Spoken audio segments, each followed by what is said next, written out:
अरबीरा, जो विद्या के सामने बैठी थी, अपने दिल की पीड़ा को हल्का करते हुए कह रही थी। मेरे पास तो आप है, दादी जैसी, लेकिन अरमान के पास कोई नहीं है। वह पूरी तरह से अकेला है और जब भी उसे अपनी भावनाओं से निपटने का मौका मिलता है, तो वह बहुत ज्यादा परेशान हो जाता है। यह सोचकर मैं ठीक से सो भी नहीं पाती। अरबीरा की बातों में एक गहरी चिंता और दर्द छुपा हुआ था, जो उसके दिल में अरमान के लिए था। वह अच्छी तरह से जानती थी कि अरमान का अकेलापन और उसकी भावनाओं का दबाव उसकी मानसिक स्थिति पर बहुत गहरा असर डाल रहा था। अरबीरा के लिए यह सोचने वाली बात थी कि उसका प्रिय दोस्त, जो कभी बहुत मजबूत और खुश मिजाज था, अब अकेलेपन में बुरी तरह घिर चुका था और वह अपनी भावनाओं को ठीक से समझने में भी असमर्थ हो रहा था। अरबीरा के मन में यह सवाल बार बार उठता था कि वह अरमान की मदद कैसे कर सकती है, लेकिन इस समय उसकी स्थिति इतनी जटिल थी कि उसे किसी भी तरीके से मदद पहुंचाना आसान नहीं था। अरबीरा यह भी जानती थी कि अरमान के दिल में दर्द था, लेकिन उसकी हालत इतनी गंभीर हो चुकी थी कि उसे अपने भावनात्मक संघर्षों को बाहर निकालने में बहुत कठिनाई हो रही थी। उसकी चिंता और दर्द को देखकर अरबीरा को यह महसूस हुआ कि उसका प्रिय दोस्त गहरे मानसिक अवसाद में डूबा हुआ था और यही कारण था कि उसकी नींद भी उड़ी हुई थी। इसी बीच 7 साल पहले घटित एक घटना का राज भी सामने आ जाता है, जिससे सबको हैरानी होती है। 7 साल पहले जब पुकी एक बॉक्स में खो गई थी, तब अरमान का जीवन बुरी तरह से प्रभावित हुआ था।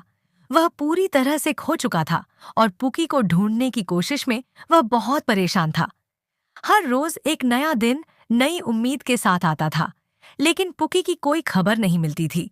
उसकी चिंता और तनाव बढ़ते गए थे और अरमान के दिल में यह सवाल हमेशा घूमता रहता था कि वह अपनी खोई हुई बेटी को फिर से कब पा सकेगा। अरमान के लिए यह समय बहुत कठिन था, क्योंकि वह अपनी बेटी को खोने के बाद खुद को पूरी तरह से खोता हुआ महसूस करता था। 7 साल बाद एक दिन उसे एक ड्राइवर से फोन आता है, जो उसे बताता है कि वह उसकी बेटी पुकी को सुरक्षित रूप से लेकर उसके पास आ चुका है। यह खबर सुनकर अरमान का दिल रुक सा जाता है। वह विश्वास नहीं कर पाता कि इतने सालों बाद वह अपनी बेटी को फिर से देख पाएगा। अरमान की यह खुशी अपार थी, लेकिन उसके मन में एक साथ कई सवाल भी थे। क्या पुकी ठीक है? क्या वह पूरी तरह से स्वस्थ है? क्या वह फिर से पहले जैसी हो पाएगी?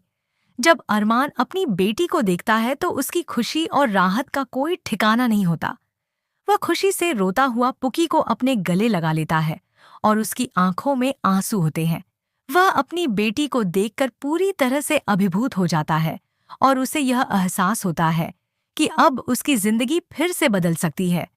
वह अपने अंदर के हर दर्द और दुख को पीछे छोड़ने की कोशिश करता है, क्योंकि अब उसकी सबसे बड़ी खुशी पुकी के पास है। अरमान अपनी भावनाओं को नियंत्रित करते हुए ड्राइवर को इनाम देने के रूप में अपनी अंगूठी और घड़ी उसे दे देता है। यह एक ऐसा पल था जब अरमान ने अपनी खोई हुई बेटी को वापस पाया था और वह इस खुशी को सही से व्यक्त करने के लिए शब्द नहीं पा रहा था। लेकिन साथ ही अरमान का मन कई सवालों से भरा हुआ था। क्या वह अपनी बेटी के साथ एक नई शुरुआत कर पाएगा? क्या वह अपनी भावनाओं और रिश्ते को फिर से संजीवित कर सकेगा? क्या वह अपनी बेटी को वह सब कुछ दे सकेगा जो उसे चाहिए? अरबीरा की चिंता अब भी कम नहीं हुई थी। वह जानती थी कि अरमान का अकेलापन और उसकी मानसिक स्थिति अब भी उसे पूरी तरह से प्रभावित कर रही थी। वह अपनी भावनाओं को सही से व्यक्त करने में कठिनाई महसूस करता था और यही कारण था कि अरबीरा को डर था कि वह अपनी बेटी के साथ फिर से जुड़ने में सफल नहीं हो पाएगा।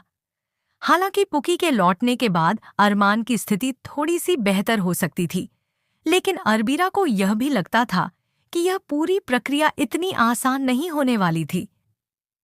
अरबीरा ने कई बार अरमान से कहा था कि वह अपने दर्द और अकेलेपन से बाहर निकले, लेकिन अरमान हमेशा इसे नकार देता था और अपनी भावनाओं को अंदर ही अंदर दबा लेता था। अरबीरा जानती थी कि उसे अपनी स्थिति से बाहर आने के लिए अरमान को समय और सहारा देना होगा। उसे समझना होगा कि उसके अंदर का दर्द और तकलीफ उसे बाहर की दुनिया से अलग कर रहे थे। अरबीरा का यह मानना था कि अरमान को अपनी भावनाओं को सही तरीके से समझने और बाहर व्यक्त करने की आवश्यकता थी ताकि वह अपनी मानसिक स्थिति को सुधार सके।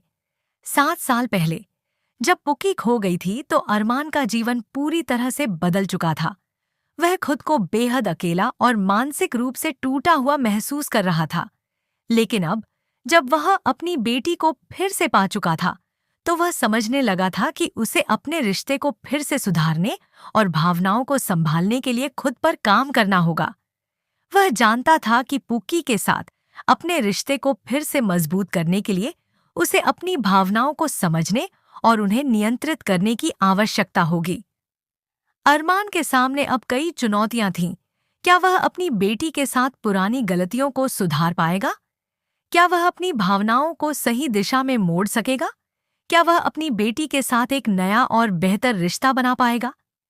यह सब देखना दिलचस्प होगा। अब यह देखना बाकी है कि अरमान अपनी भावनाओं और अपनी बेटी के साथ फिर से मजबूत संबंध बनाने में सफल होगा या नहीं। आप इस बारे में क्या सोचते हैं?